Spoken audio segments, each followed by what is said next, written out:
Bueno, buenas tardes ya. Vamos a empezar, aunque irá llegando ahora el público, la segunda sesión de la jornada de hoy del Congreso. Y bueno, me es muy grato ser moderadora de este panel porque todos ellos son amigos, son lo que yo le conozco como la mesa, podemos llamarle la mesa andaluza del Congreso. Dos compañeros míos de la Universidad de Córdoba y otro que lo fue y ahora no ha abandonado por irse a Granada, pero esperemos que vuelva a Córdoba algún día. Y bueno, yo no voy a demorarme más, voy a presentar ya el primero de los ponentes, que es Salvador Moral Cuadra. Es profesor ayudante doctor del Departamento de Economía Financiera y Contabilidad de la Universidad de Granada, aunque realmente da clase en Melilla, que pertenece a la Universidad de Granada. Va a ser un poco el tono discordante de este congreso porque, como acabo de decir, no pertenece al ámbito jurídico, pero sí a las ciencias sociales, al ámbito económico, y nos va a hablar sobre Flipped Classroom aplicado a la introducción al marketing. Cuando quiera. Muchas gracias, Lola. Buenos días a todos. Como bien ha dicho la profesora Montero, mi nombre es Salvador Moral y voy a hacer una breve presentación sobre lo que supone la metodología Flipped Classroom aplicada a la asignatura de introducción al marketing que imparto allí en el campus de Ciencias Sociales y Jurídicas de Melilla. Antes de empezar, me gustaría agradecer tanto a Jorge como a Marilola como a toda la organización del Congreso que nos haya invitado aquí para dar esta charla. Y nada, no conocía la ciudad de Valencia y la verdad que es muy bonita y obviamente si tienen a bien pues en años sucesivos pues volveré. Vamos a hablar de lo que se conoce como el aula invertida o Flipped Classroom, ¿vale? Que es una estrategia, una didáctica que lo que va a hacer es cambiar, digamos, los roles dentro de la clase. El alumno va a ser ahora el protagonista durante la docencia y el profesor va a ser un mero guía. ¿Qué va a pasar? Vamos a pasar de la docencia clásica, donde el profesor en clase daba su charla, su disertación magistral y el alumno solamente escuchaba, a un cambio en el rol, un cambio en los papeles, donde el profesor fuera de las aulas, a través de vídeos y de otras herramientas, va a dar la clase de manera virtual y luego en clase el alumno va a resolver todo tipo de dudas, todo tipo de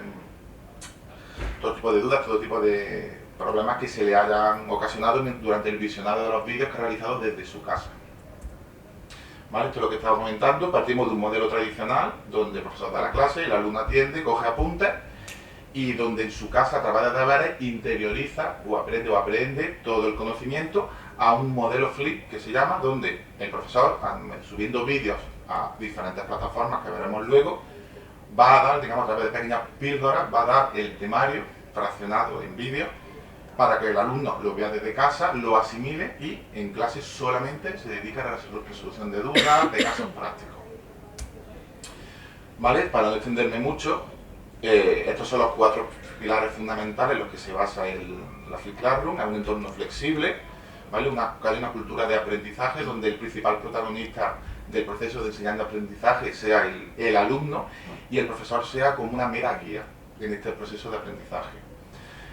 El contenido debe estar dirigido al alumno a través de diferentes herramientas, diferentes metodologías, y el profesor debe ser también muy consciente de que, como veremos posteriormente, cada alumno tiene una situación personal y tiene que, digamos, intentar adaptarse a todas las circunstancias de todos los alumnos.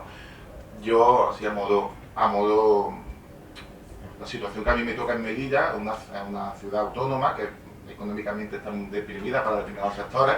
Entonces, claro, yo no puedo suponer que todo el alumnado tiene medios digitales, no todo el alumnado tiene tablets, tiene ordenadores, porque hay gente que es realmente pobre y tiene acceso a la universidad porque está becado, pero no tiene herramientas. En mi facultad, por ejemplo, sí es verdad que existe una serie de ayudas que cede los ordenadores portátiles para el alumnado de año en año. Entonces sí, digamos, casi la gran mayoría tienen acceso a este tipo de herramientas, pero hay otras personas que no tienen acceso. Entonces, digamos, tenemos que buscar un poco la vida para, si queremos implementar este tipo de herramientas, que sea accesible a todo el alumnado, todo el espectro de alumnado. ¿Cómo se implementa? Bueno, primero tenemos que pasar en estas 6 etapas, decidir qué tipo de clase quiere invertirse, elegir la tecnología para que sea accesible a todo el mundo, decidir dónde publicamos los vídeos, hay diferentes herramientas, diferentes plataformas, cómo creamos el vídeo, hay que hacerlo lo más atractivo posible para el alumnado, ¿vale? Si, por ejemplo, nosotros damos clases presenciales y, perdóname la expresión, las hacemos aburridas, pero los vídeos los hacemos también aburridos, no sirve de nada. Intentar dinamizarlo. También supervisar que los estudiantes hayan visto el vídeo y, finalmente, encontrar más formas de poder invertir y mejorar el proceso de aprendizaje en las aulas. La primera etapa, como bien se ha dicho, es decidir qué tipo de clase. Hay que saber cuántos estudiantes tienen acceso a ordenadores, tienen acceso a internet en sus casas. Hay gente que no puede no tener acceso a internet, con lo cual tenemos que tenerlo en cuenta de alguna forma, ¿vale? Muy poca gente, pero bueno, siempre hay alguien. También qué recursos vamos a emplear, qué tipo de plataforma, es decir, si vamos a usar solamente PowerPoint, si vamos a usar YouTube a través de lo que se conoce como píldoras de conocimiento, a través de vídeos cortos, ¿vale? Hay diferentes tipos de formas de transmitir este conocimiento desde casa. ¿Dónde publicar los vídeos? Podemos hacerlo a través de YouTube, a través de foros, a través de las mismas plataformas que nos brinda la universidad. Por ejemplo, en Córdoba creo que sigue siendo Moodle, ¿verdad? Sí. Allí en Granada tenemos Granada, en Ceuta y Melilla tenemos Prado, entonces se pueden subir los vídeos a estas plataformas y el alumno sí tiene acceso, con lo cual eso sería un cauce bastante bueno. Creación de vídeos, que sean vídeos cortos, obviamente, ¿vale? Si le enseñamos a un alumno un vídeo de 1 hora, a los 5 minutos el alumno ha desconectado totalmente, entonces tienen que ser vídeos dinámicos, vídeos cortos, de 5 o 10 minutos, no más. En un tono de voz animado, es decir, que haya altibajos en la voz, que no sea un tono monótono, lineal, que aburra, ¿de acuerdo? Luego, tonos de humor, es decir, que no sea un monólogo, ¿vale? Pero que se incluya de vez en cuando algún tipo de comentario gracioso que vuelva a hacer que el alumno capte la atención y vuelva al vídeo. ¿Vale? También centrarnos, claro, van a ser vídeos cortos, van a ser vídeos de 5 o 10 minutos, con lo cual tenemos que centrarnos única y exclusivamente en el contenido que queremos transmitir. No nos podemos ir mucho por las ramas, porque entonces se pierde el discurso, el hilo que se quiere transmitir. Y luego también incluir notas a los vídeos, ¿vale? Incluir algún tipo de comentario, algún tipo de, incluso al final del vídeo, algún tipo de preguntas para ver que se ha visionado el vídeo y que nosotros tengamos acceso a estas preguntas, porque claro, todos lo hemos tenido y sobre todo en la época de COVID, dábamos casi de manera virtual, pero realmente ¿cuánta gente nos escuchaba cuando estábamos de manera virtual? Si tú muchas veces le preguntabas a un alumno, Pepito, fulanito, ¿te has enterado? Y fulanito no estaba ni siquiera en la sala, o sea, no estaba ni siquiera siguiendo la reunión. Pues de esta forma conseguimos, digamos, tener un feedback inicial de la gente que nos ha atendido y la gente que, digamos, que ha estado pendiente del vídeo. ¿Vale? Esto era lo que comentaba, una manera de supervisar que se ha visto el vídeo a través de una serie de preguntas, una serie de cuestionarios que pongan de manifiesto que sí se ha atendido y sí se ha aprendido el contenido. ¿Vale? Todo es mejorable, es decir, a través de estas preguntas, a través del feedback que nos va a dar los alumnos, vamos a saber si vamos en el camino correcto o si tenemos que ir modificando sobre la marcha para futuros vídeos o para futuros años algún elemento del vídeo, hacerlo más dinámico, menos dinámico, un tono de más humor, menos humor, con más altibajos, con menos altibajos. Esto se va a ir viendo sobre la marcha y con el feedback que el alumno nos va a ir dando, el alumnado. ¿Vale? ¿Qué herramientas? Bueno, tenemos Google Docs, a través de YouTube. YouTube es lo más socorrido, ¿vale? Porque puedes subir el vídeo perfectamente creándote una cuenta, o bien, como he dicho, en las diferentes plataformas docentes que tenemos en cada una de las universidades. ¿Aplicado a la asignatura? Bueno, como bien pone en el título de la presentación, yo lo voy a aplicar para el curso que viene, 2023-2024, en la asignatura de Introducción al Marketing, del doble grado en ADE y además Derecho. Se da bastante... Sé que no va a ir mal, porque yo allí en Melilla, el alumnado, no hay mucho alumnado. Allí, por ejemplo, aquí, ¿cuántos tenéis en la clase de ADE? Una clase normal. De Derecho. Perdón, de Derecho. 50. Y allí Derecho como tal solo no existe, está además Derecho. Son 10 alumnos, 15 alumnos a lo sumo. Y 15 cuando te van en todo. Entonces, claro, se pueden hacer grupos chicos bastante manejables entre sí, con lo cual no hay ningún tipo de problema, es maravilloso en ese sentido. Entonces, voy a basar la asignatura a través de Field Learning con los 6 temas que aparecen aquí. El ejemplo que os traigo sería a través del tema 6, que son políticas de marketing, como bien aparece ahí. Aquí se aborda las 4 P del marketing: el producto, el precio, la promoción y la distribución, y cómo se haría la asignatura cada uno de los temas. Aquí me voy a centrar en el tema 6, ¿vale? Para no explicar todos los temas. Van a ser 4 vídeos, uno de ellos para cada uno de los 4 elementos del marketing mix, como aparecen ahí, de no más de 10 minutos, y dirigidos al alumnado de ADE y de ADE más Derecho. El visionado lo realizarán en sus casas, y cuando vayan a clase yo les pondré prácticas donde van a tener que poner en práctica todo lo que han aprendido a través de estos vídeos. Obviamente tendrán dudas acerca del conocimiento o acerca del contenido que he vertido en esos vídeos. Pues si soluciona en clase, el alumno intenta solucionar las dudas, yo se las soluciono, y digamos fomentamos un clima participativo entre todos. ¿Cuál es el fin? El fin es que realicen la actividad, que aprendan todo el temario, y dentro de estas mismas clases ellos hacen la práctica y se corrigen. Al final de cada tema, como aparece aquí, resolución de las dudas planteadas, práctica y resolución de las prácticas. Al final de cada tema, para yo comprobar que realmente han aprendido, se realizaría una prueba Kahoot, donde a través de una serie de preguntas pues vería cuál es su grado de comprensión de la materia, y basándome en las notas de Kahoot, basándome en todo este tipo de prácticas, y porque la guía docente me obliga a través del examen de la práctica ordinaria, etcétera, pues en esto basaría la nota. Espero que me vaya bien. Intentaré un año venidero volver aquí y presentaros los resultados, pero ya os digo, son pocos alumnos, no son muchos, con lo cual yo creo que se va a implementar bastante bien. Y nada más, muchas gracias por vuestra atención, y quedo a expensas de cualquier pregunta o duda que os surja.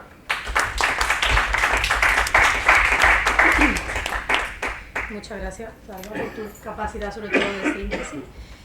Bueno, pues vamos a dar, luego si hay algún tipo de duda, consulta o sugerencia, lo dejamos para el final de la mesa. Vamos a dar paso a la segunda. ¿Va a cambiar? Me da igual. ¿Necesitas? Sí, pero yo creo que llego de también. Vale, ¿Sí? cambiarlo mejor.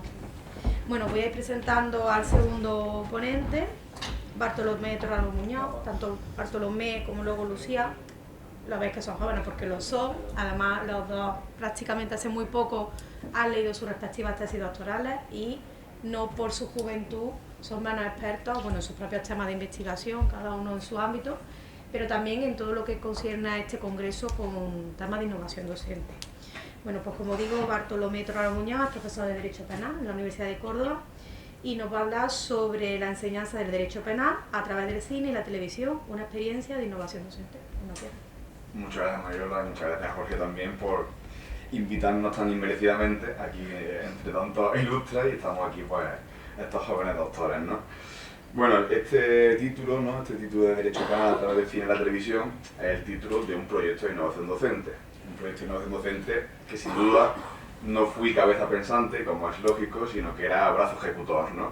Y que en sí mismo, el mismo proyecto, podemos decir que fue un proyecto para conmigo en el que yo era el sujeto pasivo con respecto a mi jefe, ¿no? Con respecto a mi director de tesis, en el que él decidió solicitarlo, decidió la temática, y pues quizás yo era el que tenía que construir la redacción del proyecto, es decir, familiarizarte con la convocatoria, es decir, la misma solicitud del proyecto ya fue un poco un proyecto de innovación docente de mi jefe, de mi director conmigo, ¿no? Para que me familiarizase lo que sería pues nuestra actividad futura, y si verdaderamente me gustaba el hecho de enfrentarme a los proyectos. ¿Cómo se justifican los proyectos, no? ¿Cómo empezamos justificándolos? Pues esa motivación, ¿no? ¿Y qué es la motivación? Pues la motivación un poco impura o errónea que explicaba ya el profesor Noguera, ¿no? Que decía, el espacio de educación superior nos empuja, ¿no? A hacer este tipo de innovaciones donde ya no es la enseñanza, sino el centro es el aprendizaje, ¿no? Y decía, pero no solo esto, sino que en realidad la motivación real es, bueno, en su caso ANECA no, porque ya era catedrático, es catedrático, en nuestro caso sí, es la ANECA y el docente en el futuro, son esas motivaciones impuras. A pesar de compartir motivaciones no puramente docentes, pues sí creo que tengo, quizá por la juventud, por un entusiasmo juvenil con respecto a la docencia, pues sí que tengo un optimismo de cara a que esto creo que sí da unos frutos, creo que sí aporta algo a la docencia, o por lo menos es la óptica con la que lo miro yo en este momento, ¿no? Bueno, ¿por qué optamos por este mundo audiovisual? ¿Por qué utilizamos el cine o las series como herramienta en el derecho penal, ¿no? ¿O por qué decidió mi jefe pues, que pidiésemos este proyecto? Pues, ¿por qué fue ese camino? Bueno, porque yo creo que a la ficción, no es culpa nuestra, ¿no? Que tengamos una asignatura que se trate de los temas más escabrosos de la sociedad, ¿no? Y la ficción pues se fija en esos temas, ¿no? Es lo que vamos a buscar en la pantalla, cosas que no tenemos en el día a día, ¿no? Esos asesinatos, ¿no? Esos secuestros, ese tráfico de drogas, pues la ficción siempre se ha fijado mucho en temas en los que nosotros nos fijamos por obligación, ¿no? O también por decisión, ¿no? Pero unos temas pues que ahí están muy vinculados, ¿no? En el cine vemos mucho derecho penal y que los alumnos tengan esa visión, digamos, que pasen a ver las películas con ese ojo de penalista o con ese ojo de jurista, pues nos parecía bastante interesante, ¿no?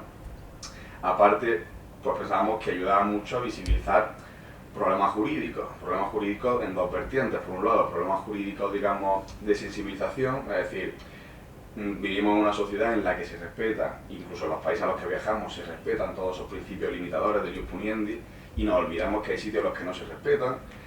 Y el cine nos ayuda a imaginar esos futuros distópicos o esos presentes distópicos en países en los que no estamos, en los que no se están respetando y que nos le dan su lugar, le dan el lugar a la importancia que tienen los principios limitadores, que los damos al principio de penal 1, los damos de forma un poquito por encima y parece que los alumnos los ven como que es algo no esencial de la asignatura, cuando es lo que define nuestra sociedad, es decir, el principio de legalidad es mucho más importante que la teoría jurídica del delito, ¿no? Pero la teoría jurídica del delito le damos mucho más importancia cuando la aplicamos, ¿no? Entonces ayuda un poco a visibilizar la importancia de esos principios. No sé si recordáis pues, una de las películas que hemos podido utilizar, que es Minority Report, no sé si la recordáis, que estaba esa policía que se llamaba precrimen, es decir, antes del hecho ya te estábamos persiguiendo y te metíamos en prisión, es decir, se estaba saltando por completo a esa sociedad distópica el principio del hecho. Es una cosa que no somos capaces de ver, el hecho de que ahora mismo solo nos pueden meter en prisión por lo que hagamos, es algo que tenemos naturalizado. El hecho de verlo en la ficción pues, nos ayuda a ver cómo nuestro sistema tiene una garantía que se cumple y nos ayuda pues, a generar ese tipo de debates, ¿no? Bueno, aparte, pues sin duda es un complemento atractivo a la enseñanza teórica, es decir, todos somos conscientes de que el derecho hay que enseñarlo, hay que estudiarlo y hay que leerlo, pero estas pequeñas píldoras, estas pequeñas dosis de vamos a hacer algo diferente, pues es un importante complemento, bueno, que podía ayudar. Entonces esas son las motivaciones, ¿no? Que, por supuesto, me expresó mi jefe cuando yo cogí ese contrato predoctoral. ¿Cómo justificamos el proyecto? Pues lo justificamos pues, dentro de esas competencias que todos conocemos en el Verifica y en la guía docente, pues dentro de esas competencias está el conocimiento de esos principios, por ejemplo, limitadores del derecho penal, ¿no? Y esa sensibilización con los mismos, ¿no? Pues está más que demostrado, ¿no? Que el cine y la televisión, o como decía ya la compañera, el arte también, ¿no? Pues ayuda a esa labor de sensibilización. El cine y la televisión es una herramienta muy útil para sensibilizar y consideramos pues que era una importante forma de justificar, solicitar parte del dinero del proyecto que era para comprar en definitiva esos capítulos o esas películas, ¿no? También, como decía el compañero que estaba en la sesión de antes, que lo dijo ayer, que tenía un proyecto muy parecido, ¿no? Pues el poder de la imagen, ¿no? La ficción como ejemplo práctico. Una imagen vale más que 1000 palabras, como decía él, ¿no? Es decir, por mucho que pongamos ejemplos prácticos, que lo expliquemos súper bien, que sean súper vivaces, digamos, o que cojamos los hechos probados de una sentencia, no dejan de ser visiones parciales de la realidad. Es decir, es un texto que alguien ha redactado sobre la realidad. El hecho de tener una imagen, una escena, y que sean ellos los que tengan que plasmar el texto, sean ellos los que tengan que redactar esos hechos probados, pues hace que sea un caso práctico más rico en el sentido de que saben ver mejor cuán difícil es determinar la complejidad de, imaginemos una legítima defensa, cuánto es racional, cuánto es proporcional de ese ataque con respecto a esa defensa.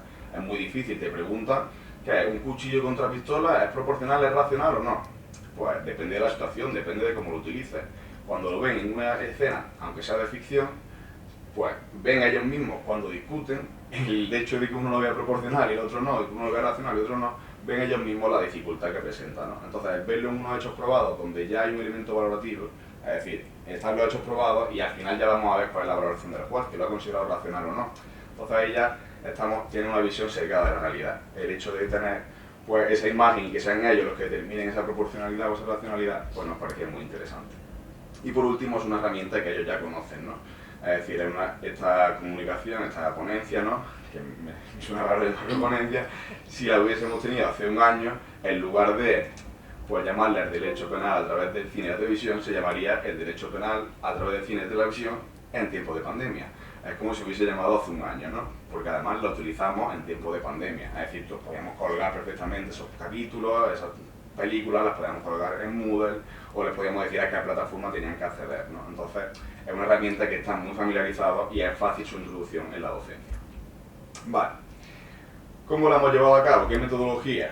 Pues bastante sencilla, ¿no? Selección previa por parte pues, del profesor Palma, de mi director de tesis y mía. Después hacíamos la explicación teórica habitual y una vez ya habíamos explicado teóricamente, pues imaginemos, los principios limitadores de Lius-Puniendi, habíamos hecho ya alguna actividad referente, pues ya hacíamos esa visualización de la película. En función de si era un capítulo, digamos, más orientado a la reflexión o más orientado a la práctica, pues siempre se producía el debate y en ocasiones se producían esos casos prácticos. Hay pues visiones que se prestan más a hacer un caso práctico y otras simplemente quizás se quedaban en ese debate y en esa encuesta posterior. Bueno, ¿qué beneficios esperábamos de este proyecto? Pues reforzar los contenidos teóricos en primer lugar, es decir, aquí no estamos intentando explicar el derecho penal con película, sino que estamos complementando la explicación del derecho penal con película. Entonces es un refuerzo. De hecho, me han parado alumnos diciendo, me acuerdo cuando vimos ese capítulo y el debate que tuvimos después, que fue muy... O sea, es verdad que son imágenes o son cosas que se nos quedan de la carrera cuando hacen algo diferente, ¿no? Y ciertamente pues refuerza ese conocimiento teórico. Sensibilización de temas complejos, como digo, en una sociedad imperfecta, pero muy cercana, digamos, a un respeto de los valores y de sus principios bastante alto, nos es complicado sensibilizarnos de esos temas, de esas cuestiones que en otros países no se respetan y que nosotros damos por sentadas. Fomentar el espíritu crítico y ese, digamos, ojo de jurista, es decir, el hecho de, por ejemplo, aquí mi compañera Lucía, que es de tributario, cuando das un derecho tributario y vas a comprar, pasas a ver el hecho imponible, y dices, uy, esto es el hecho imponible, o cuando pasas a trabajar, ¿no? Pues el hecho de ver el tipo, el hecho de no solo ver que alguien mata a otro, o ver, sino que ver, no, eso es unas lesiones de este artículo, es un homicidio de este otro, ¿no? Es una legítima defensa o es un cumplimiento de un deber. El hecho de ver ese capítulo, que en definitiva es ver la realidad con ojos de jurista. Y finalmente el aprendizaje compartido. Es verdad que es algo que todos intentamos, ¿no? Debatir con el alumnado, pero es particularmente una experiencia, una actividad un poco más lúdica que hace que los alumnos se suelten bastante más, no solo el día de la actividad, sino ya durante el resto del cuatrimestre.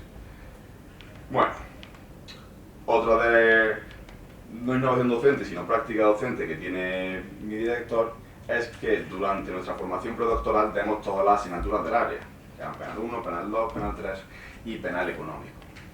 Por lo tanto, durante mi año de tesis, pues tuve la fortuna de dar docencia en todas ellas.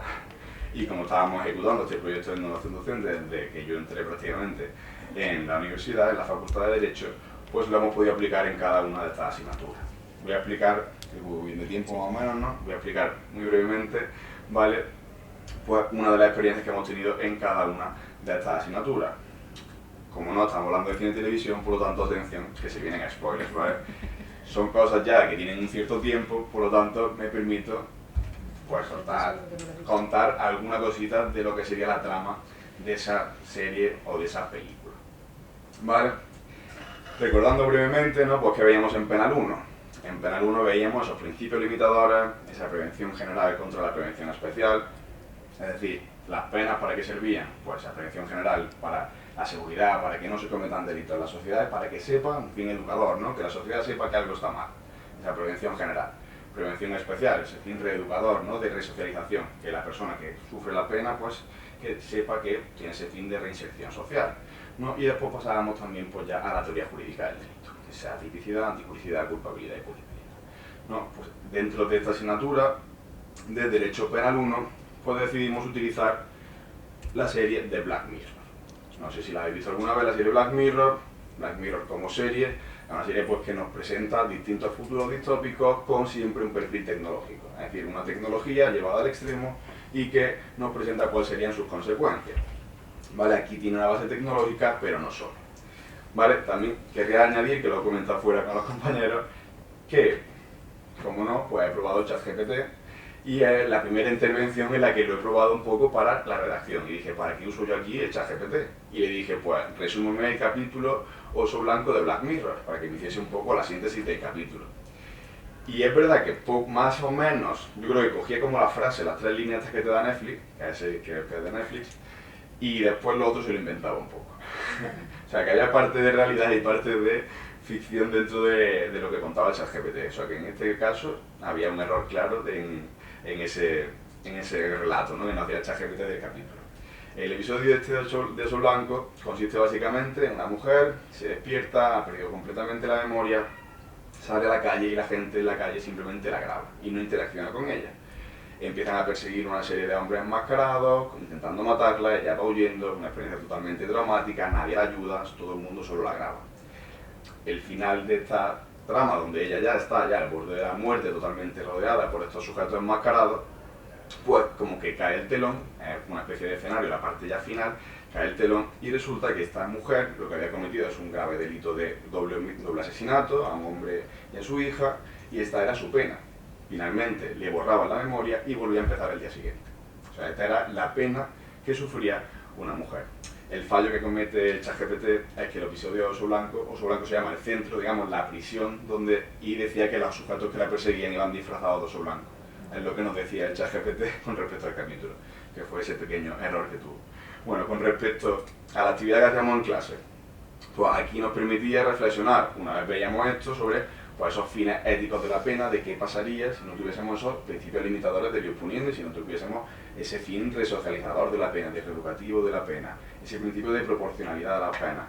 Pues este capítulo nos permitía abrir todo ese tipo de debates de dónde nos podría llevar un derecho penal que no tiene límites. Pues nos podría llevar a tener unas penas que se acercasen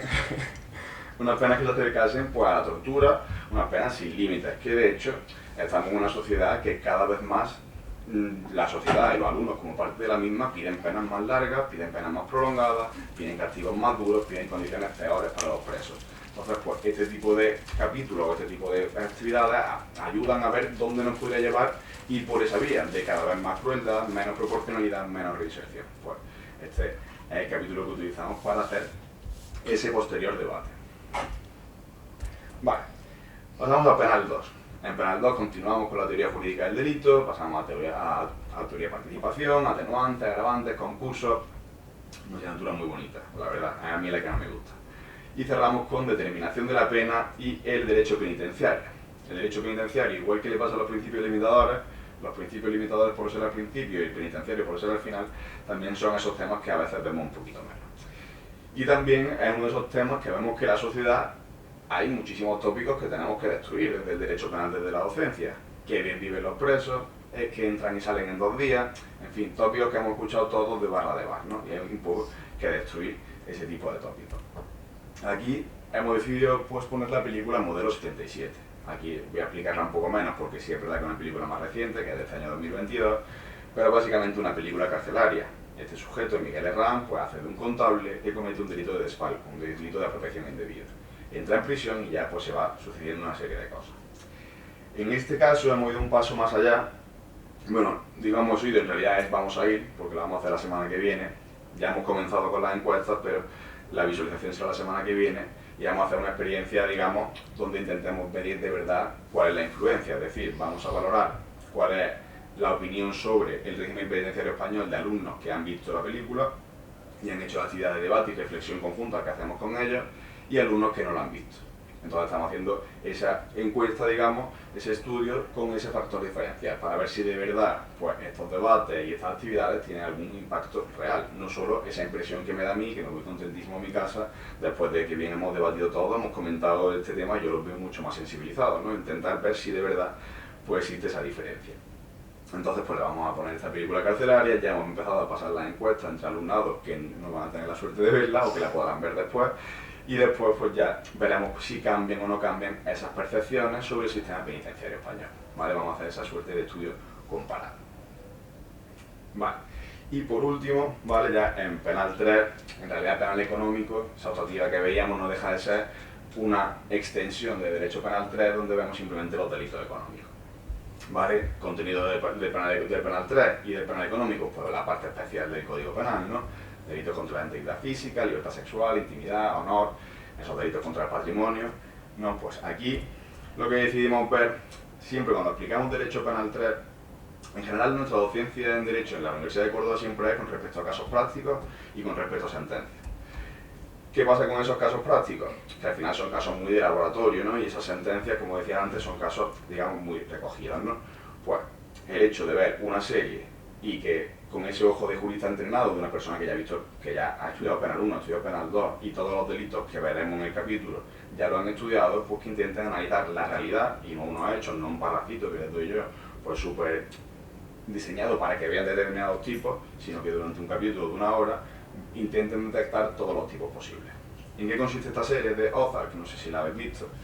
Pues básicamente será un contable que se dedica al blanqueo de capitales de una organización de narcotráfico, de tráfico de drogas. Por lo tanto tenemos tráfico de drogas, tenemos ese blanqueo de capitales y como siempre delitos derivados, ¿no? De lesiones, coacciones, amenazas. Es lo que se ve durante toda la serie. El capítulo seleccionado es un capítulo en el que se ve muy bien la dinámica de blanqueo de capitales. Montan un casino y se ve muy bien cómo meten dinero dentro de las cajas, pues, de las ruletas, de todo el sistema, para que ya esté dentro antes de que empiece la actividad y por lo tanto ya son como ganancias, en definitiva, blanqueo de capitales. Vale, pues tienen ese blanqueo de capitales, después también llega el hermano de uno de los protagonistas y es una persona con enfermedades mentales, también entonces veríamos las causas de inimputabilidad, posibles lesiones, hay varios delitos. De ahí nos pasamos ya a, en este caso sí, un caso práctico. Aquí hay menos debate sobre esos principios del derecho penal, sobre ese régimen disciplinario, sobre ese régimen penitenciario, sino que es más un puro caso práctico de derecho penal. ¿Y qué les preguntamos previamente? Es decir, ya saben las preguntas para que estén atentos durante todo el visionado de unos 40-45 minutos. Pues básicamente, en primer lugar, ¿qué delito está cometiendo Marty Bert, que es el protagonista, ese contable? En segundo lugar, ¿qué delito está cometiendo? Si comete alguno, Ben, ese hermano con enfermedades mentales que comete lesiones, y quiero recordar también con allanamiento de morada, pues ¿qué delito está cometiendo Ben? Y después una, digamos, metapregunta sobre el caso, sobre la serie, porque no es algo que se vea, les preguntamos qué pasaría si el jefe del cártel le propusiera a Marty que realizase los delitos que realiza y finalmente no los realizase. Es decir, básicamente estoy preguntando, ¿se castiga la proposición como acto preparatorio de todos esos delitos que hemos visto? Porque el acto preparatorio, si recordáis, solo es número clausus, si está tipificado se castiga y si no, no se castiga.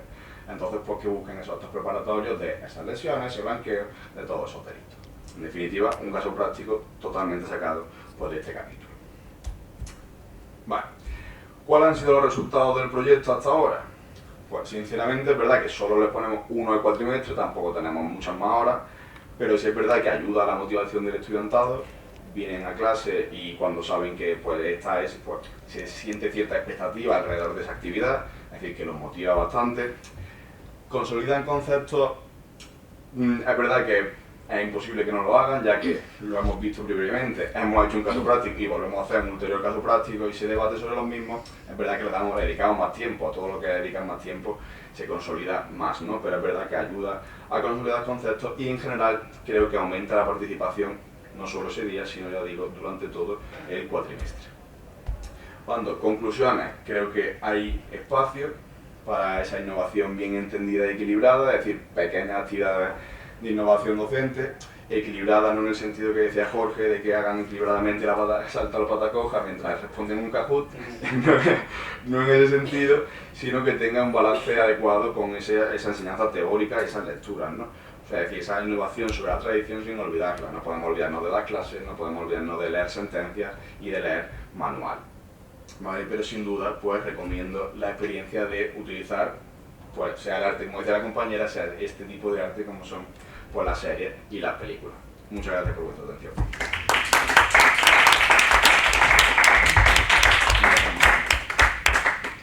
Muy bien, muchas gracias, Bartolomé. Y bueno, yo luego voy a hacer una pregunta y que le reñí porque me ha hecho un spoiler, pero bueno. ¿Te he hecho spoiler? Bueno, voy a darle ya paso, sí, a... Ese capítulo tiene ya más de 10 años, Maribel. Pues sí, justo. El de eso blanco. Pero bueno. Le voy a dar paso a la última ponente de esta mesa, Lucía Álvaro Sánchez, profesora de Derecho Tributario, también de la Universidad de Córdoba, también leyó la tesis hace poquito.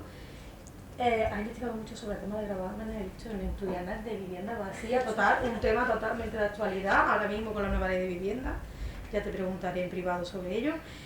Y bueno, quiero también decir que está fónica, está un poco preocupada por ello, pero bueno, ahí tenemos un micro estupendo y bueno, nos va a hablar sobre el impacto del estudio del derecho financiero y tributario en la formación de la conciencia fiscal del alumnado. Bueno, nos viene muy bien, no solamente al alumnado, cuando quieran. Pues muchas gracias. Antes de nada, agradecer a la organización del Congreso y bueno, pues permitirme compartir hoy aquí mi experiencia, aunque bueno, pues me hubiera gustado que con otra voz, me hubiera gustado hacerlo con otra voz, pero bueno, ruego que me disculpen e intentaré pues hablar lo más claramente posible.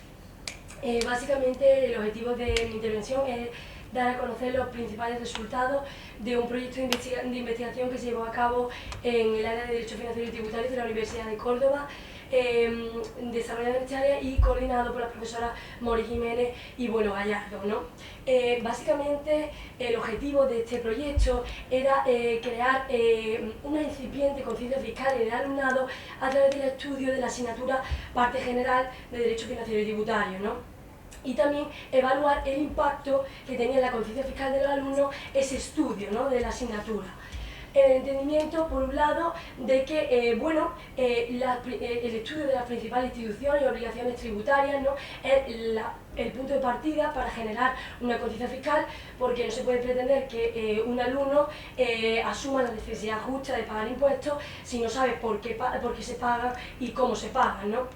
Y por otro lado, el entendimiento de que pues nuestra labor docente no se debe quedar en transmitir de manera aséptica los contenidos de la asignatura, sino que debemos asumir el desafío de generar, sin adoctrinar obviamente, pues una incipiente conciencia fiscal y despertar el espíritu crítico de los alumnos, ¿no?, en relación con las medidas tributarias. Pues bien, para que adquiriéramos o se formara, ¿no?, esa conciencia cívico-tributaria, iniciamos el cuatrimestre partiendo de un general desconocimiento por parte de todos los alumnos en relación con la materia, o de un conocimiento basado pues en las opiniones que se vierten en los medios de comunicación. Les pasamos un cuestionario, ¿no? A través de ese cuestionario pues pudimos ver pues, sus percepciones iniciales en relación con la utilidad de los impuestos, el papel de la administración tributaria, la presión fiscal, el estado del fraude fiscal.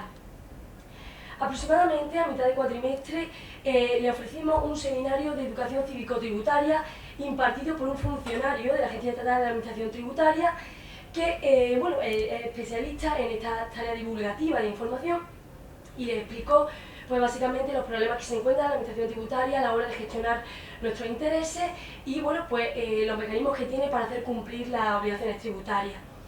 A nuestro juicio es que creemos fundamental que para generar esa conciencia cívico-tributaria, que el alumno conozca desde dentro de la administración tributaria mediante ese contacto estrecho con su personal en este tipo de jornadas.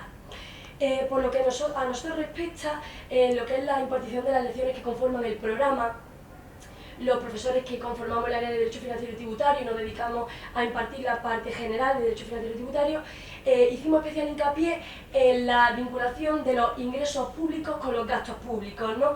Tratamos de que imperara en las lecciones el elemento teleológico, ¿no?, el para qué se pagan los tributos, ¿no?, que básicamente pues, se pagan para contribuir al sostenimiento de los gastos públicos y, en definitiva, para satisfacer necesidades colectivas, ¿no?, para generar esa conciencia cívico-tributaria.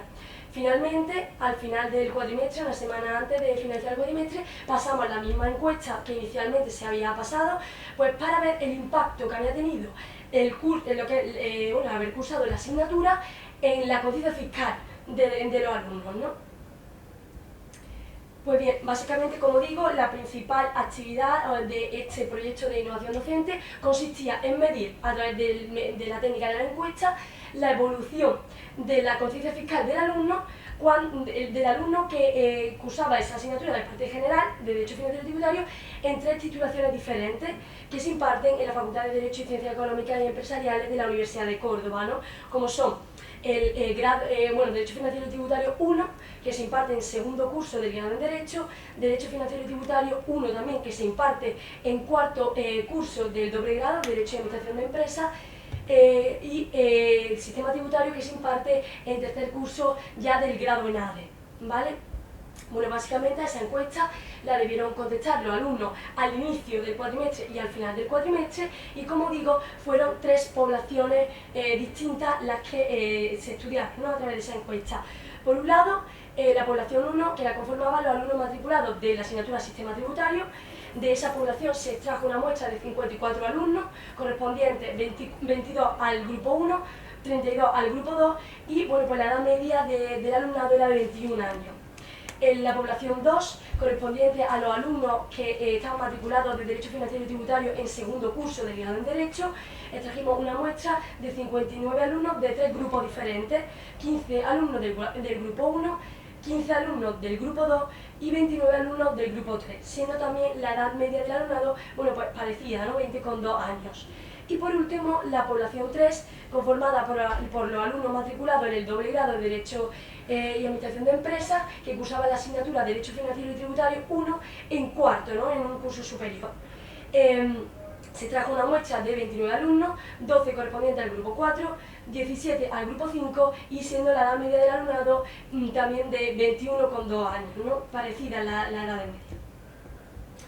Pues bien, la encuesta que debieron contestar estos alumnos era única y estaba conformada por 11 preguntas que trataban, pues, de valorar o analizar 2 aspectos diferentes pero estrechamente relacionados. El primer aspecto relacionado con las opiniones del alumno relativa al fraude fiscal y la percepción del grado del cumplimiento fiscal, que fue analizada a través de cuestiones en las que se le preguntaba al alumno, por ejemplo, por el grado del cumplimiento de los impuestos en los últimos años, si consideraba que había empeorado, si había mantenido, si había mejorado, la evolución del fraude fiscal, la extensión del fraude fiscal. Básicamente si se consideraba que el fraude fiscal estaba generalizado y, bueno, pues los impuestos no se pagaban correctamente, o si por el contrario se consideraba que generalmente pues se pagaban correctamente. El colectivo de la población que más defrauda y el tipo de fraude fiscal que se considera más perjudicial para la sociedad. En relación con el segundo aspecto, que es básicamente para poder analizar esa generación de la conciencia cívico-tributaria a través de bueno, pues cursar esa asignatura del parte general, se le preguntaba al alumno por los factores que creía que influían más en el cumplimiento de las obligaciones fiscales, las posibles causas del fraude fiscal, clasificándolas de mayor a menor, ¿no? Hasta 8, ¿no?, en importancia, el primer y segundo efecto más negativo del fraude fiscal, el menos negativo del fraude fiscal, si creían que tenía justificación de algún modo el fraude fiscal o no, y la mejor solución para luchar contra el fraude en España. Una vez puesto todo lo anterior, trataré de sistematizar lo máximo posible los principales resultados alcanzados con la ejecución de este proyecto, diferenciando entre las 3 poblaciones de estudio y los 2 aspectos que fundamentalmente pues, hemos estudiado, ¿no? En relación con el bloque relativo a las opiniones de los alumnos, bueno, pues con respecto al fraude fiscal y la percepción del grado de cumplimiento fiscal, de los resultados de la encuesta, bueno, los resultados que arrojan las encuestas, pues se demuestra que los alumnos no tienen una opinión formada en relación con la evolución del fraude fiscal en España, que sí que tienen tenían un criterio, no una unanimidad de criterio, un criterio invariable, tanto al inicio como al final de la asignatura, en relación con los colectivos que más defraudan. Es decir, tanto al principio como al final de la asignatura, seguían pensando que los que más defraudan son los empresarios, seguidos de deportistas y otros profesionales liberales. Eso no cambió bueno, pues, con el transcurso de la asignatura. Igual que tampoco cambia su percepción en relación con los tipos de fraude que más perjudica a la sociedad.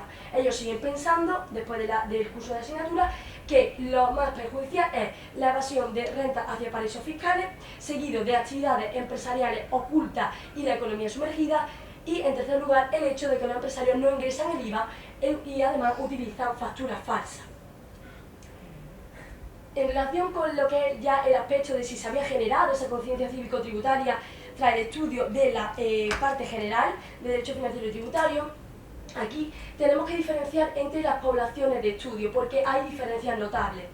El alumno del doble grado de Derecho y Administración de Empresas se asemeja más al alumno del grado en Derecho y menos al del grado en ADE. Es decir, los alumnos que estudian Derecho, ya sea bueno, pues en la titulación simple como en el doble grado, tienen como una idea o una conciencia, o sea, una creen que la utilidad de la educación cívico-tributaria es mayor, ¿no?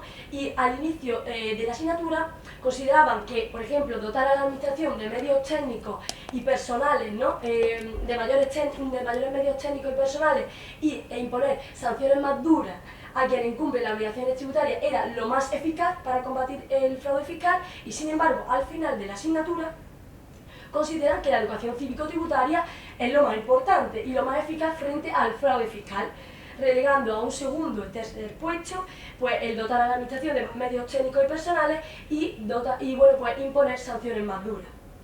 Sin embargo, el perfil del alumno del grado ENADE, quizás movido por un perfil más pragmático, considera que la educación cívico-tributaria es útil para combatir el fraude fiscal, pero que no es lo más eficaz. Sigue pensando, tras el transcurso de la asignatura, que imponer sanciones más duras es el instrumento más eficaz, seguido de dotar a la administración de más medios técnicos y personales, ¿no? Y luego, pues, en tercer lugar, pues, estaría la educación cívico-tributaria. No obstante, sí que creemos que, bueno, pues, hemos formado un poco, al menos, la conciencia cívico-tributaria del alumno ENADE, porque sí que es verdad que en un alto número de casos y sin apenas contradicciones en los resultados de la encuesta, se ve como los alumnos ya piensan que el deber de contribuir es un deber cívico, ¿no? Aumenta el porcentaje y que, bueno, pues el fraude fiscal no está justificado en ningún caso.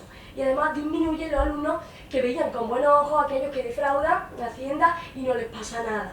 Por lo tanto, creemos que, bueno, que en cierto modo sí que han formado una incipiente conciencia cívico-tributaria.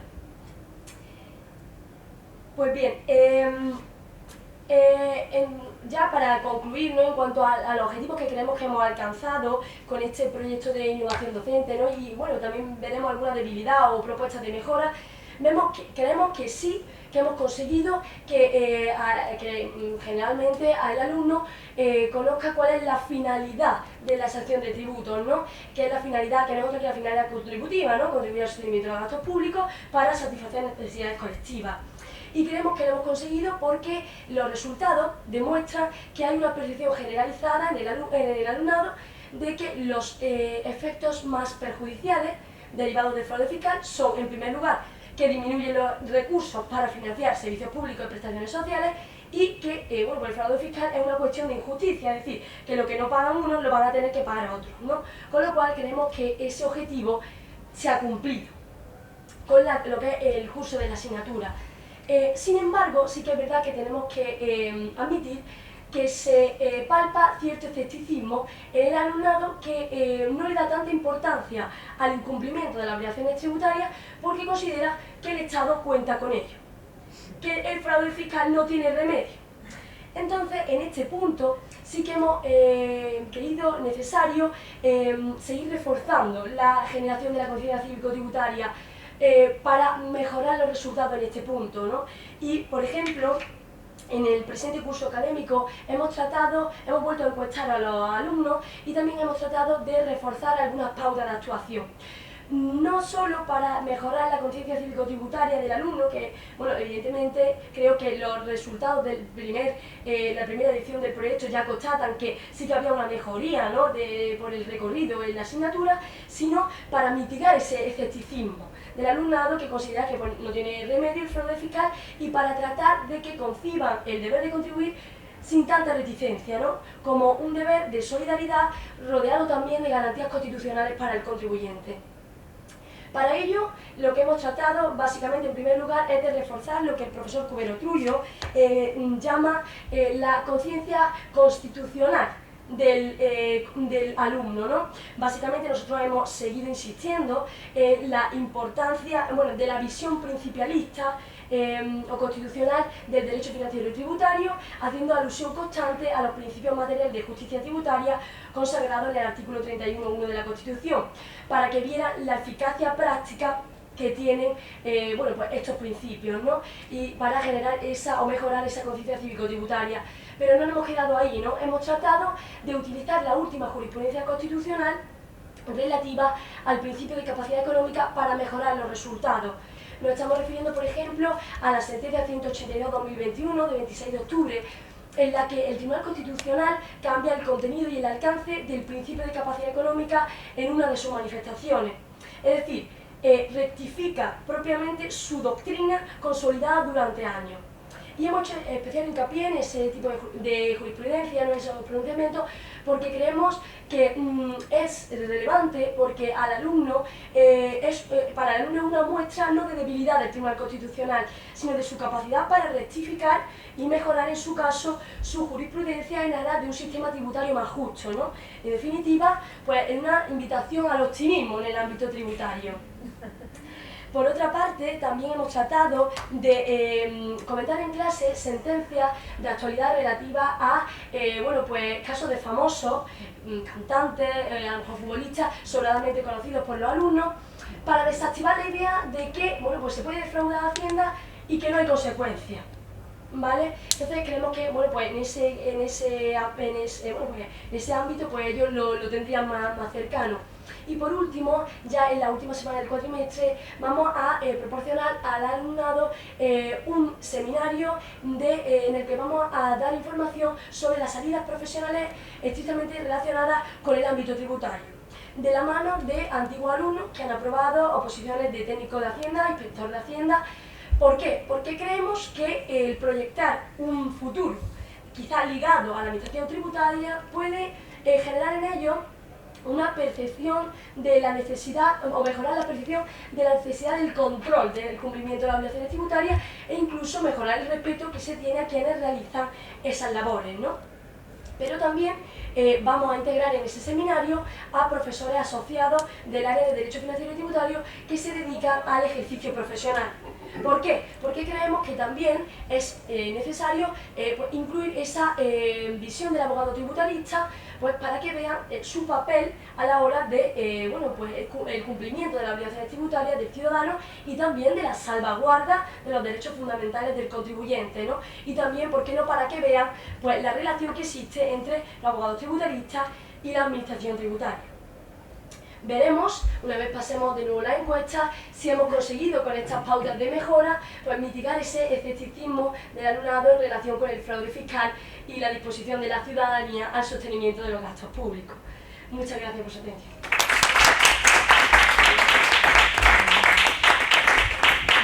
Muchísimas gracias, Lucía, muchísimas gracias a los tres ponentes. Se abre ahora un pequeño periodo, pues si hay alguna pregunta, 5 minutos. Sí, si hay alguna pregunta vamos a consultar. Teresa.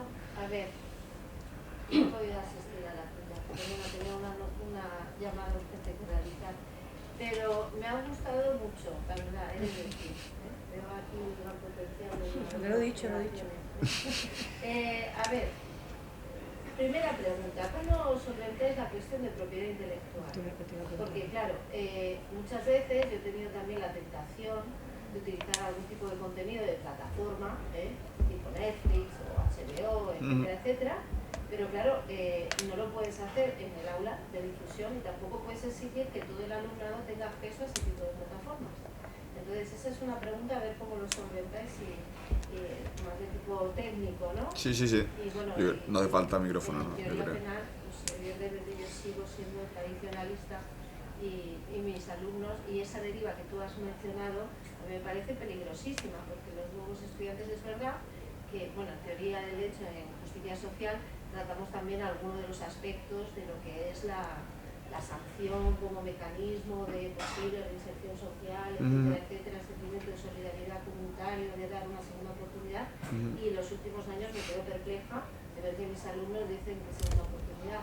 Es terrible. Es una idea que me congratula saber que los penalistas también están viendo, ¿no? Sí, totalmente. Entonces, eso por un lado. Y después para Lucía yo tenía una pregunta, porque claro, yo observo que es fundamental la construcción de una conciencia cívica en general y cívico-tributaria en particular.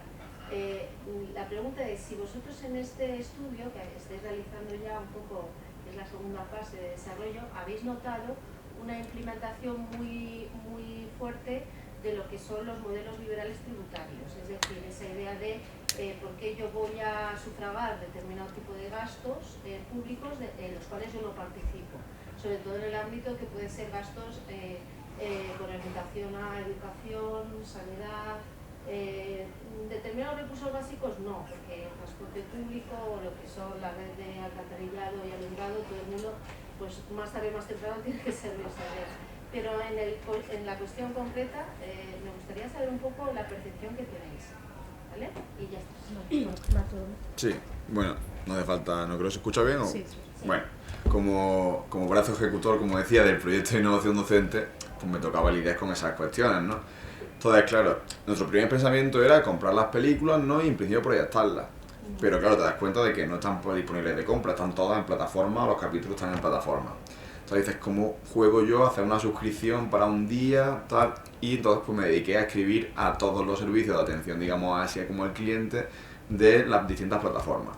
Y todas te ceden los derechos para reproducirlas si son con fines educativos. Entonces no te ponen ningún problema. O sea, yo le escribí a Netflix y me contestaron su correo oficial de puede utilizar todas las series con fines educativos, evidentemente con una cuenta que era la mía.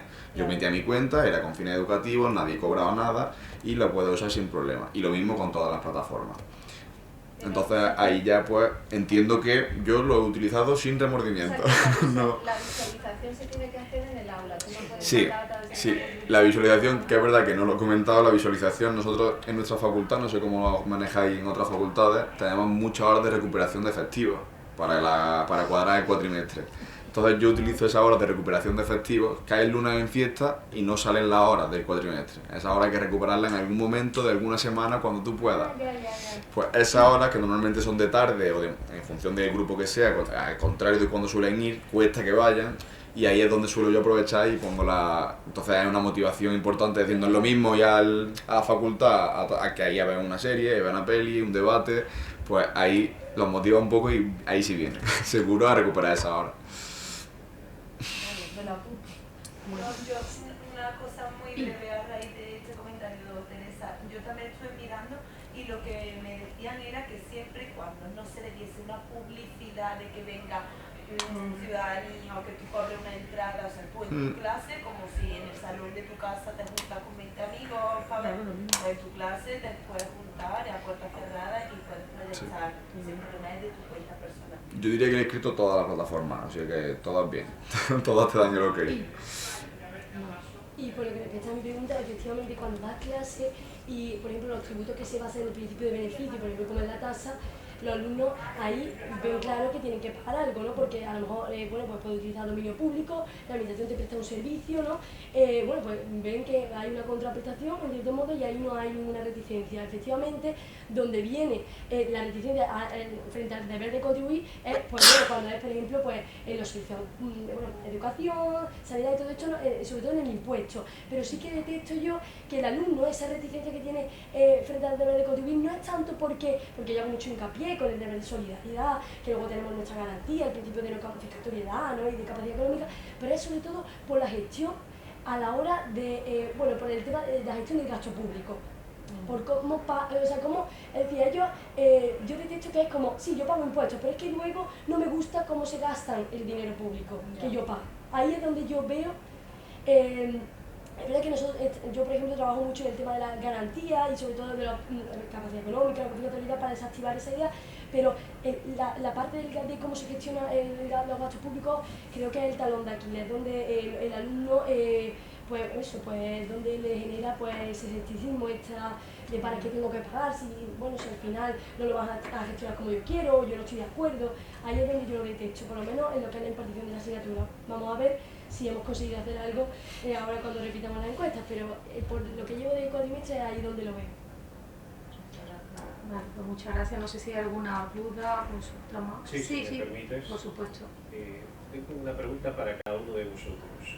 Y quizás no comparto casi nada de lo que habéis dicho, pero yo soy un viejo profesor de filosofía del derecho y entonces estoy ya en el Cretácico, es posible.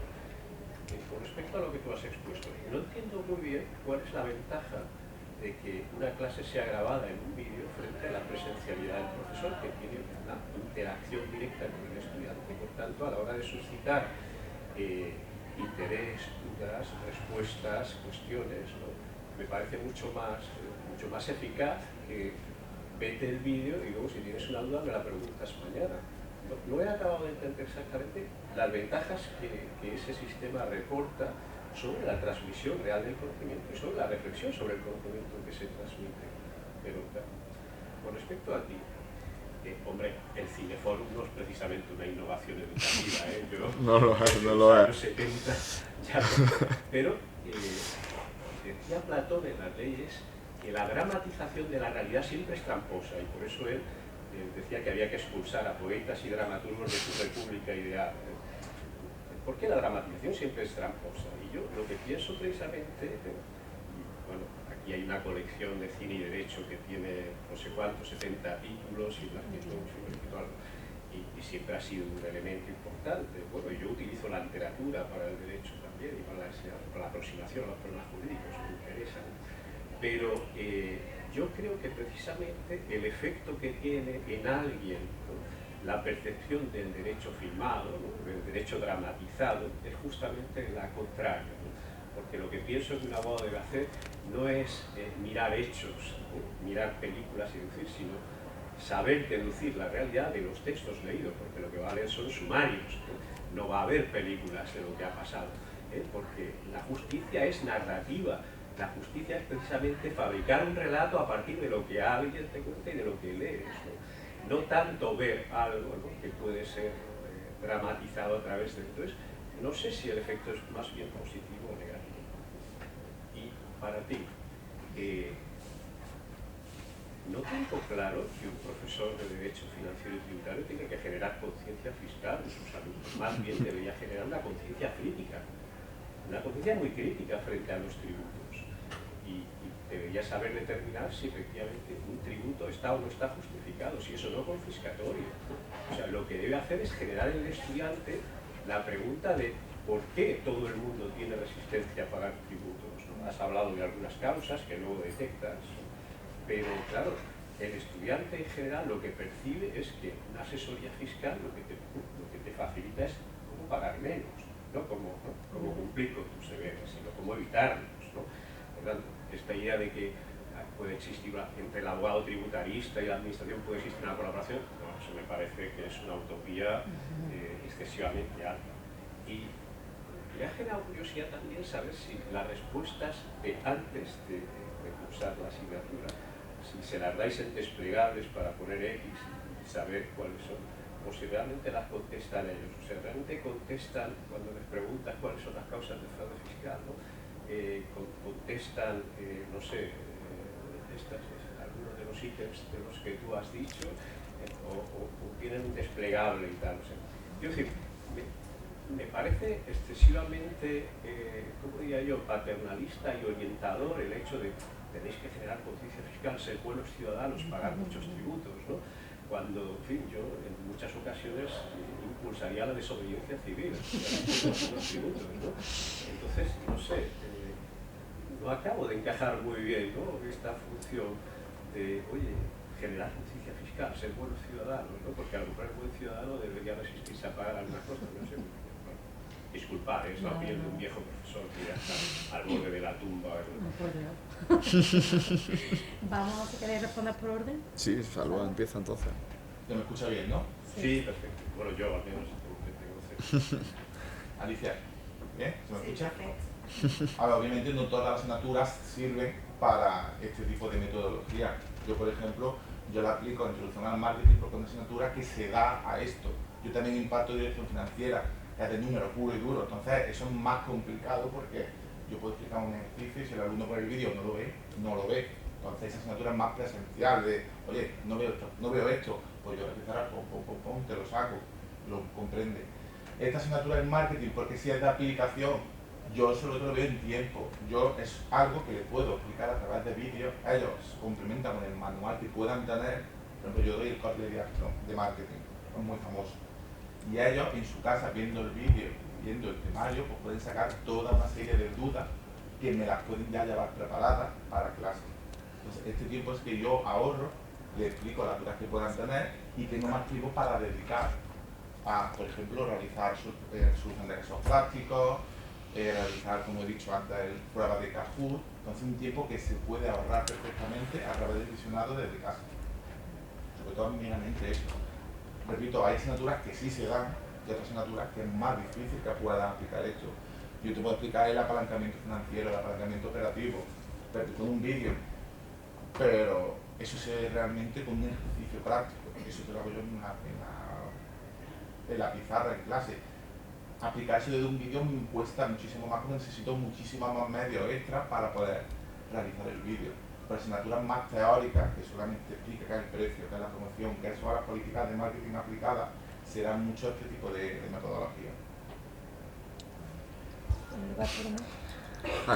Por aportar un poco, porque yo lo uso alguna vez Free Classroom con la del profesor Molar, es que no dejan de ser que ya hablábamos de cuando antes se mandaban lecturas y la gente se lo leía, que quería yo ver el porcentaje de lecturas que había reales de los alumnos de hace 20 años como los de ahora, ¿no?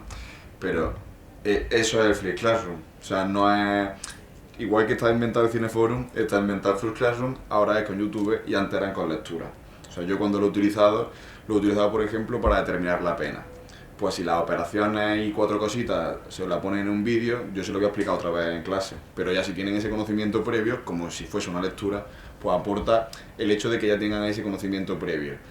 ¿Qué es más probable? ¿Que se vean un vídeo de 5 minutos o que se lean un par de folios? Pues el vídeo es más probable. Pues eso es el Flip Classroom, por lo menos en derecho y como lo he utilizado yo. Y es de cierto utilizar. Es verdad que yo lo utilicé más en el COVID, que era mejor el vídeo y después debate en clase que verme a través de la pantalla, que no me iba a ver nadie y el vídeo yo controlaba quién lo veía. Pero que es verdad que yo creo que como suerte de lectura sí que aporta algo el Flip Classroom, porque al final una lectura es un audiolibro que te están poniendo básicamente previo a la clase y después de la clase lo vuelves a ver, o yo por lo menos lo volví a explicar con ya la seguridad, porque te lo permite las plataformas de que han visto el vídeo, que eso no te lo da ninguna plataforma, creo, de asegúrame que has leído el artículo. Es más complicado, ¿no? Con respecto a lo del cine, entiendo que entonces la parte de sensibilización sí que te he convencido, la parte de sensibilidad de ciertos problemas, ¿no? Esa parte de usar el cine creo que sí te ha podido gustar algo más. De Cineforum y debate, pero es verdad que la parte de caso práctico es cierto que acabamos trabajando con hechos probados con texto, es decir, que acabamos probando con texto, pero que a través del texto es verdad que es muy difícil explicar la complejidad de esos factores, es decir, explicar la complejidad de, pues un capítulo que utilizamos era antidisturbios, no sé si habéis visto la serie, una serie de Movistar, y es una intervención policial de un desalojo, y hay que valorar si ese desalojo es proporcional o no es proporcional y si hay un exceso en la fuerza. Eso en unos hechos probados, pues es muy complicado determinar ese exceso en la fuerza. Entonces, ¿cómo le explico yo que eso es complicado de...? Pues ahí es cuando utilizo esa herramienta de, pues vemos el capítulo y se produce ese debate de cuál es la clave de si estamos ante un cumplimiento de un deber o no. Pues si la fuerza es proporcional o no. ¿Qué opináis? Y empezamos a debatir de si esa fuerza es proporcional o no es proporcional, un capítulo que hemos visto todos y que con la misma imagen hay diversidad de opiniones, ¿no? Con los mismos hechos probados es más raro que haya diversidad de opiniones y me cuesta más, quizás, pues, transmitir esa complejidad de lo que es complejo, como son esas partes, digamos, que son, digamos, dicotómicas, de si es proporcional o no es proporcional, es muy complejo, ¿no? Entonces las series pues ayudan un poco a transmitir esa complejidad, pero es verdad que al final no van a trabajar con imágenes, no van a tener, por ahora no van a tener, que después iremos todos con camarita y tendrán el vídeo, y los hechos probados serán vídeos, dentro de no tanto. Lo que sería verdaderamente relevante es poner ahí a alguien a que sea capaz de elaborar un relato sobre un hecho, eso sí me parece relevante. Porque el relato es lo que... Sí, el relato es lo que llega. Testigo, ¿no? Testigo, efectivamente. Alguien que relate algo y ver si realmente es capaz de relatarlo para que yo sea capaz de imaginarme. Del hecho. Ahora, ver...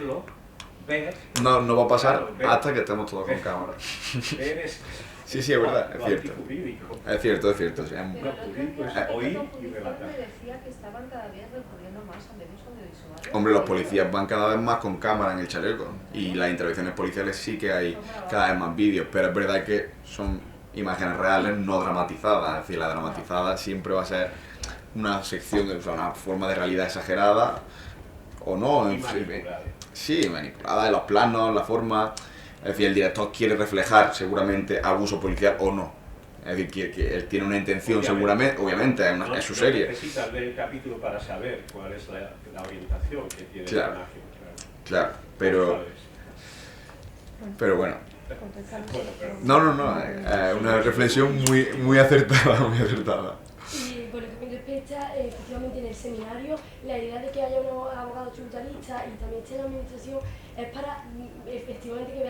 legislación real que existe, ¿no? Pues porque si hay algún tipo de abuso tal, pues en salvaguarda de eso pues tienen a su abogado tributarista, ¿no? Y vean el papel que tiene, no tanto para que vean la buena colaboración, sino que vean la realidad, porque nosotros en realidad cuando hablamos de generar conciencia cívico-tributaria es para que conciba el deber de contribuir como un deber de solidaridad, pero también hacemos mucho hincapié porque nosotros bebemos de una corriente muy derecho financiero y constitucional de los límites del deber de contribuir. Es decir, que en realidad nosotros no hacemos una conciencia cívico-tributaria de hay que pagar impuestos porque sí, sino hay que pagar impuestos porque, pero también tiene sus límites, ¿no? Por ejemplo, la última jurisprudencia constitucional relativa al impuesto de plusvalía ha dado lugar a una reforma legislativa que ha llegado tarde, pero ha llegado, y ellos pues están viendo que bueno, pues puede haber un sistema que pueda ser cada vez más justo, ¿no? Pero no es una conciencia cívica. Pero el impuesto de actos jurídicos documentados, ¿a ti te parece justo? A mí no. No, o sea, yo por ejemplo... Yo lo querría pagar, yo, por ejemplo, si pudiera lo evitaría. Claro, mi tesis doctoral, por ejemplo, yo trato mucho de impuestos extrafiscales, pero mucho de impuestos extrafiscales sí, pero ¿cuáles son los límites a esos impuestos? Porque ¿Pero por qué sí? ¿Por qué sí? Bueno, porque todos los impuestos en sí vienen de una capacidad económica, lo que pasa que lo que no, o sea, la idea es capacidad económica, mientras tengas tienes que pagar, pero ¿cuánto tengo que pagar? Ahí está el límite de la confiscatoriedad, que es en garantía del contribuyente. Y el hecho disponible, sí, porque claro, este hecho debe ser grabado. Claro, bueno, esa es la conciencia que yo creo que debe generar profesor. Claro, exactamente. Si está justificado que un determinado hecho sea grabado. Bueno, acto jurídico en sí mismo es un acto, O sea, de una... ¿por qué si yo voy a una notaría a hacer un testamento tengo que pagar? Es que me parece ridículo. Claro, yo por ejemplo personalmente tengo alguna, alguna opinión, ¿no? Respecto a algunos impuestos, por ejemplo, es muy polémico que es sucesión y donaciones, o por ejemplo yo los que graban la titularidad constantemente y luego la transmisión de la titularidad, pues yo por ejemplo tampoco a lo mejor lo comparto, pero yo trato mucho de generar esa conciencia en el sentido de deber de solidaridad, sí, pero que también están estas garantías, ¿no? Bueno, es verdad que por ejemplo la confiscatoriedad para mí es muy importante y no ha tenido hasta la fecha tanta virtualidad en la jurisprudencia constitucional, pero bueno, ya la jurisprudencia constitucional parece que le está dando más importancia. Yo se lo intento transmitir con ilusión a los alumnos, ¿no? Porque yo me lo he querido así en mi tesis doctoral, ¿no? Por ejemplo, yo en mi tesis soy muy pro derecho de propiedad también, ¿no? Impuestos extrafiscales sí, pero el derecho de propiedad del contribuyente también está ahí. Y eso es lo que yo le transmito a los alumnos y así es como yo concibo la generación de la conciencia cívico-tributaria, no como un funcionario de la agencia que viene aquí así no. Eso me repito, ¿no? Pero bueno, también tienen su seminario para que vean la parte de, bueno, pues la administración dándole su seminario, ¿no? Porque yo al final me dedico a derecho, nos dedicamos al derecho tributario, pero no somos funcionarios de la agencia, ¿no? Pues ellos tienen su seminario para que lo escuchen del propio funcionario, ¿no? Pero gracias a vosotros. Bueno, pues vamos a dar por cumplida ya la mesa porque ya son a las 2. Ahí continuamos a las 4 el panel online, ¿no? Sí, estaremos aquí en la sala reunión y yo. Vale. Y gracias a ti. Habrá un panel online ya internacional y, bueno, como ha dicho Jorge, como lo habéis escuchado, estarán aquí algunos, pero otros se conectarán por videoconferencia. Pues nada, muchas gracias.